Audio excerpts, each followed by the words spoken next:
Good afternoon, ladies and gentlemen, and welcome to another episode of The World Today, where we bring you the latest news updates from around the world. I'm Raham Morsi, and I'm joined this afternoon by Mr. Amin Nabil, the managing editor of Mina News Agency. Good afternoon to you, sir. Good afternoon. Let's start off with our first news headline from Al Ahram Online that reads, Nile's sole source of water for Egypt, according to Sisi, and he stresses that to the Sudanese foreign minister. The news item itself reads, the President Abdel Fattah Sisi stressed on the importance of reaching a solution regarding the Ethiopian Renaissance Dam during a meeting with the Sudanese foreign minister Ibrahim Ghandour in Cairo. They discussed the latest developments in the talks between Egypt, Sudan and Ethiopia over the dam. Presidency spokesman Ala Youssef said that the president insisted that reaching an understanding was critical, given that the River Nile is the only source of water for Egypt. Sisi also stressed the importance of taking serious and tangible steps in implementing the Declaration of Principles signed by Egypt, Sudan and Ethiopia in the 2014 Khartoum Accord. Sudanese foreign minister expressed his country's commitment not to harm Egypt's water rights and the common interests of the three countries. Ghandour also revealed that the Sudanese president Omar Bashir would visit Egypt in the first quarter of 2016. How do you see this meeting, especially that Egypt had recently made a statement about how they want the Grand Renaissance Dam to include more design changes within it? I think it's very important to make some intangible steps forward to cooperate between the three countries, including Sudan and Ethiopia, about what the presidents have said, President Sisi and the presidents of Ethiopia and Sudan, about how to solve this problem. This problem is harming significantly Egypt in the only source of water. And I think Sudan is harmed as well. So we have to find a solution nearly or in the near future about how to find this solution, about the holes, about the design, because every week we find a new piece of news about something like agreement and disagreements between the three countries, between Ethiopia and between Egypt and Sudan from the other side, and Ethiopia is still making the construction process is continuing.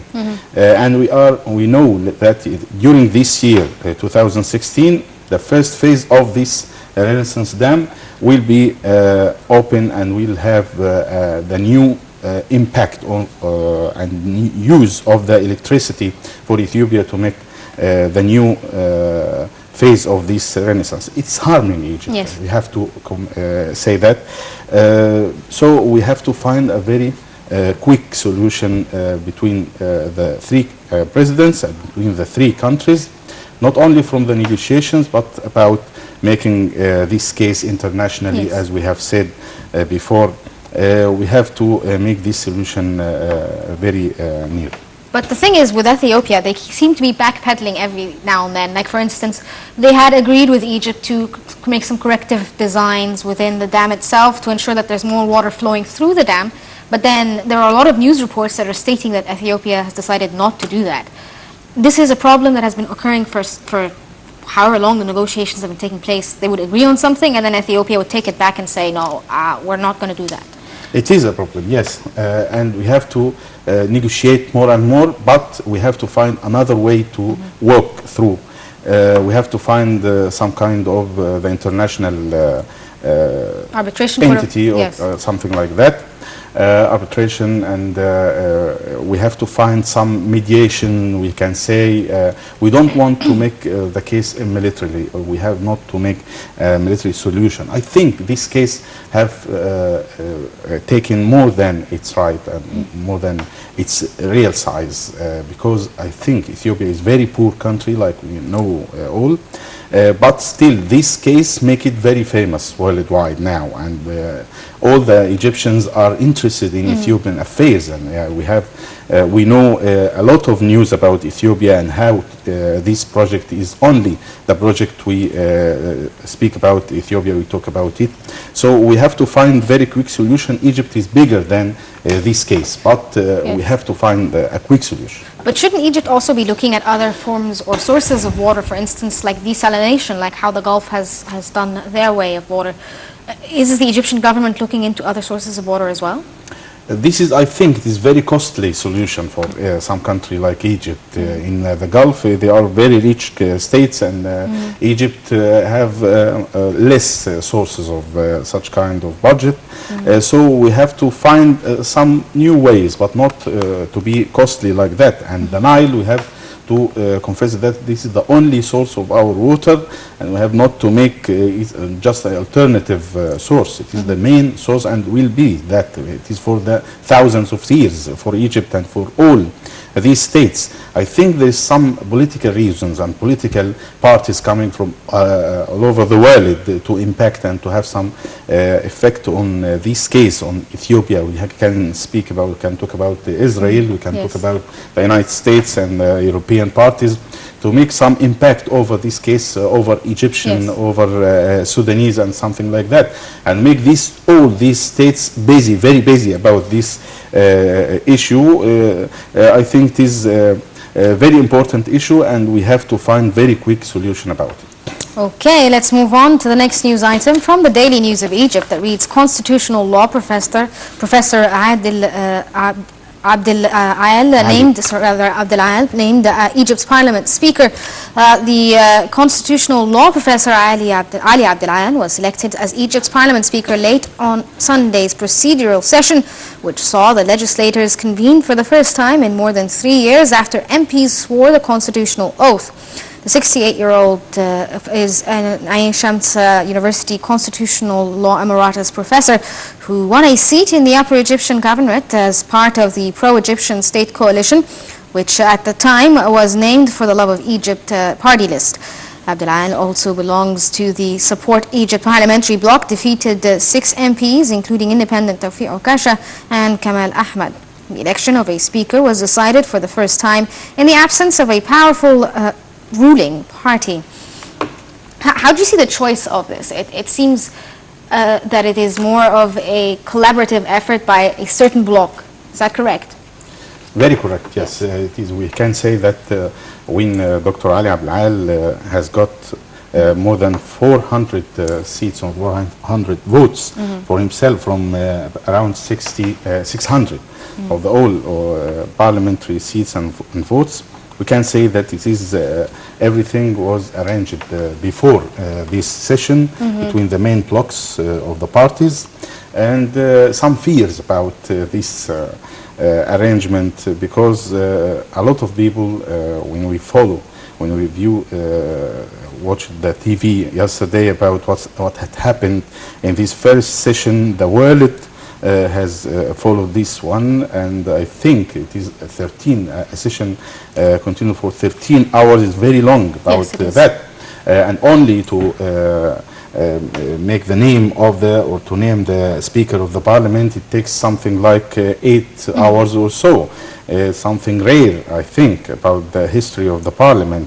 There was some voting and re-voting for himself. But anyway, I think it's very safe for us to say that we have now a parliament, we have a Speaker of the Parliament, Dr. Ali Abdel Al. It's good choice for as a man, as a personality, as a history, and a background for himself. He has studied in the Sorbonne University in France and has very good background of legislation background. The matter now is about his personality. He was very nervous yesterday about when he say please, please, about more than 200 times he say please for all the... But there's a reason behind this. This is one of the biggest problems that, or at least the average Egyptian man saw yesterday, that things were very unorganized. And this makes the average man kind of fearful of what is to come next. How do you think this is going to be sorted out? I think he will find his way about this is so many people in the parliament now, so many seats and so many members of the parliament. 600 people is the biggest bloc, biggest parliament in the Egyptian history of parliament. So I think it is very difficult for anyone to coordinate or organize this kind of session.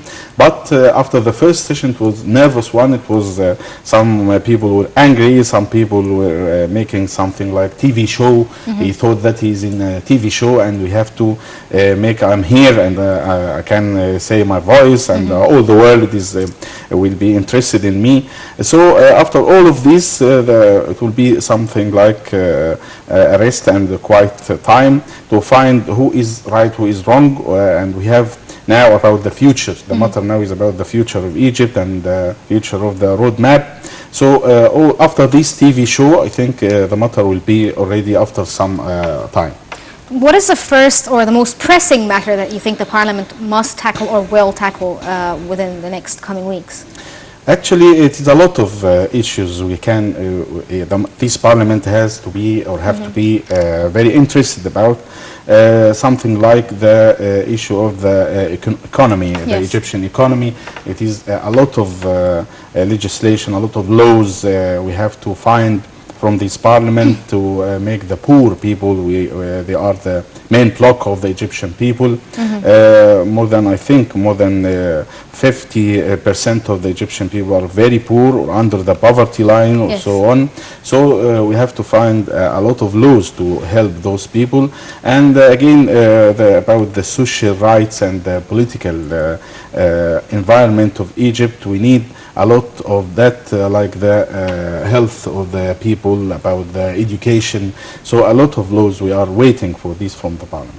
Okay, let's move on to the next news item, which is on regional news, where the Daily Star of Lebanon reads, 8 children dead after Russia's strike hits Syria's school. The news item itself, at least 8 children were killed along with their teacher in a Russian airstrike that hit a school in Syria's Aleppo province today.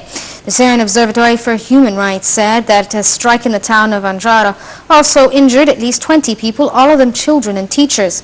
The group said that there had been heavy airstrikes and clashes between the government and rebel forces since Sunday in the northern province, which is controlled by a mixture of moderate and rebels.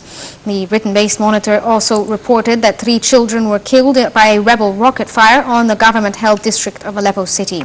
The control of the city has been divided between government forces in the west and rebel fighters in the east since shortly after fighting began there in mid-2012. The situation in Russia is very dire, and then adding into the situation airstrikes. How can the Syrian people cope with all of this? Look, from the Russian side, from the worldwide side, I think, some thought that the Russian airstrikes will solve this Syrian problem and so on, and will find something like quick solution for this problem. But now we know that the Russian airstrikes is continuing, and at the same time the Syrian crisis is still there. A lot of people, more and more, are devastated, and there's a lot of people killed, injured, from the families without homes and homeless. I think, and a lot of people are outside their country. Actually, we know that the worldwide media are talking about something like the rebels and something like the government forces. We don't know now what is the rebels and what is the government. All the situation now is the crisis in Syria. But there is one definite fact that there is a true humanitarian problem there, and people are starving to death. What will the international community do for them? Definitely, it is a starving and a crisis and humanitarian issue. The United Nations has to play its role about that. All the Arab states has to find a solution. We know that this problem is still there, and as long as the weapons are coming from outside, from the West or from anywhere to these people, to the armed parties, the crisis is still there. Even the Russian is striking from the sky or so on. But the humanitarian are paying the price all the time. So we have to find a solution from the Arab side and from the United Nations under the UN umbrella. Okay, let's move on to the next item from the Washington Post that reads, Turkey plans to introduce work permits for Syrian refugees, according to a minister. The news item itself reads, Turkey's Minister of European Affairs said on Monday that Turkey's plans to offer Syrian refugees work permits in order to encourage fewer of them to migrate amid EU pressure to reduce the flow of migrants. He was speaking after meeting European Commission Vice President, who last week said the European Union was far from satisfied with Turkey's efforts to prevent migrants from crossing the Aegean Sea to Greece. The number of people immigrating illegally exceeded 150,000 in 2015, and the Turkish authorities stopped 500 migrants daily. Turkey is the world's largest, biggest host of refugees amid the greatest global movement to refugees ever recorded.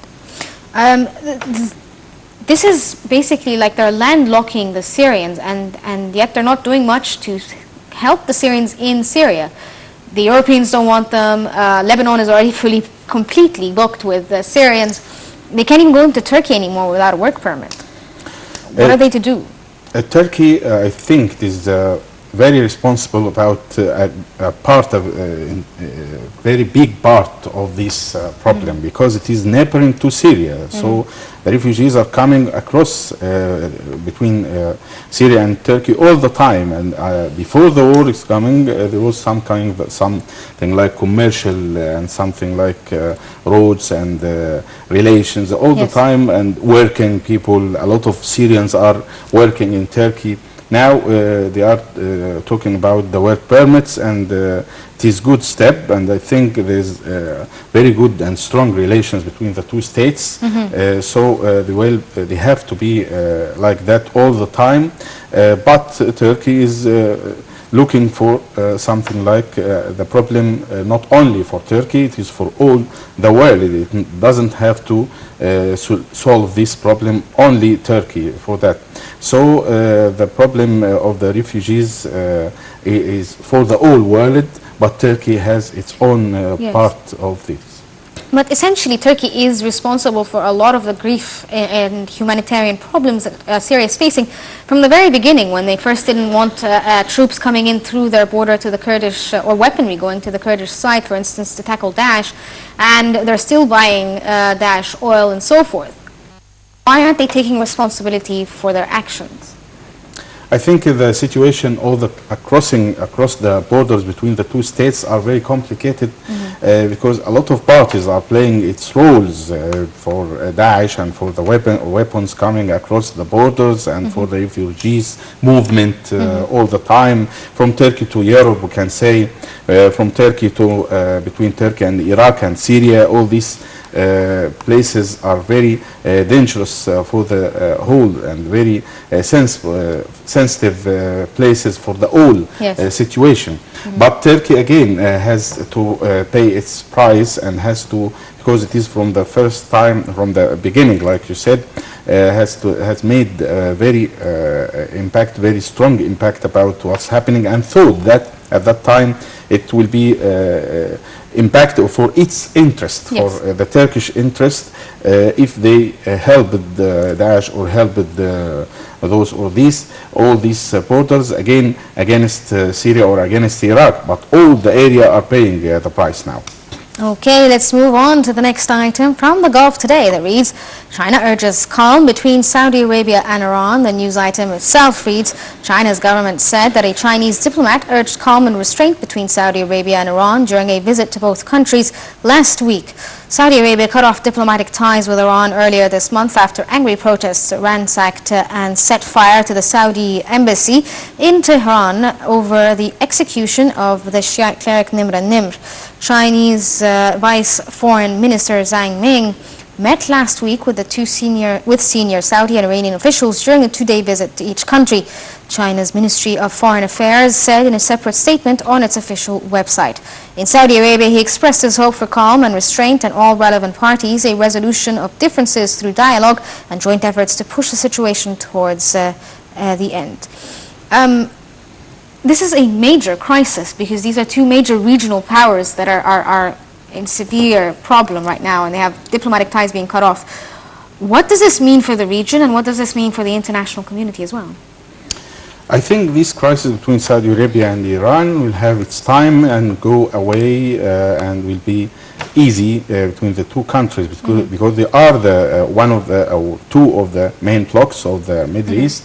Now, I think and I expected that some of the world powers like China or like the United States or European powers or so will play mediator as a mediator or something, mediation between the two big countries. Actually, they are very important source of oil and gas for the whole world, especially for the developed states like the United States and European powers. They are keen, very keen, not to make any harm about this source of oil and gas.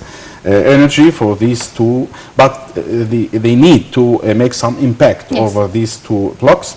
Now this matter is beginning to be easier for the two states if we compare that with the beginning of this crisis between the two. And I think it will be something like diplomatic efforts would be exerted also to make this problem to end this problem. Actually, I think it will be some success about this mediation efforts. So you don't expect that there will be an escalation between the Iranians and the Saudis? The escalation has happened, already happened, like the ties, cutting the ties, diplomatic ties between the two countries, and Egypt, for instance, has cut the ties, diplomatic ties with Iran for 27 years now, and something like Bahrain or so on has cut the diplomatic ties like Saudi Arabia. So now this is a big crisis now. It has reached to the maximum of it. So I think it will be eased during the coming period. Okay, sir, unfortunately we ran out of time. So Mr. Amin Nabil, the managing editor of MENA News Agency, thank you so much for joining us. Thank you. This brings us to the end of this episode of The World Today, but stay tuned for more updates on Nile TV.